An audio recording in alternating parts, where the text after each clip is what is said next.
সকাল সকাল ঘুম থেকে উঠে দেখছি দাদা মাছ কিনলো, মাছ কিনে মাছ কাটতে বসেও পড়েছে। আর ওইদিকে আমার মা উঠে পড়েছে, আর ওইদিকে একটা কাক বসে আছে, দেখতে পাচ্ছি, কাকটাকে দেখাচ্ছি। সবে ঘুম থেকে উঠেছে, উঠে চুপচাপ বসে আছে। এদিকে আবার ঘোষ এসছে, ঘোষের কাছ থেকে দুধ নিয়ে নিলাম মেয়ের জন্য। দুধটা একদম পুরো মানে দুয়ে পুরো দিয়ে দিল, কিছু মেশায়নি। কিছু মেশানোর আগেই নিয়ে নিলাম খাঁটি দুধ, নাহলে আবার জল মেশায়, আবার অনেক জায়গায় মেডিসিন মানে পাউডার মেশায়। তা জল মেশানোটা দেখেছি, উনি আবার জল মিশিয়ে আবার যারা জোগান নেয় তাদের দেয়। তাই দেখো কত সুন্দর খাঁটি দুধ, দেখতে পাচ্ছ। তো আমার আজ মানে আমাদের একদম চেনাশোনা বলে ওই জন্য আমাদের জল মিশিয়ে দেয়নি, ভালো দুধটাই দিয়েছে আমাদের। এদিকে আমার মাকে নিয়ে আমি বসে পড়েছি, বৃষ্টি এসেছে তার মধ্যে। দেখো এই চালাটার নিচেই বসে আছি মেয়েটাকে নিয়ে।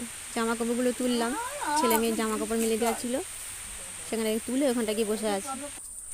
ঝিরঝির ঝিরঝির করে বৃষ্টি পড়ছে, শুধু টালির চালগুলোই ভিজেছে, দেখতে পাচ্ছ। খুব একটা মানে আর কি যে খুব মুষলধারে বৃষ্টি হয়েছে তা না, আস্তে আস্তে বৃষ্টিটা হয়েছে। টালির চালটা শুধু ভিজেছে আর ধুলোটা একটু মরেছে।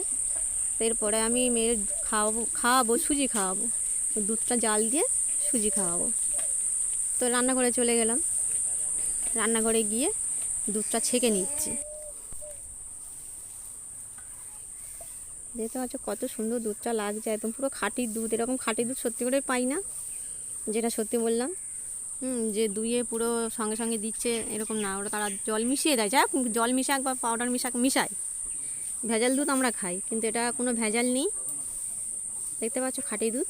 তো আমার ভিডিওটা কেমন লাগলো তোমরা কমেন্ট করে জানিও। ভিডিওটা এই পর্যন্তই, টাটা।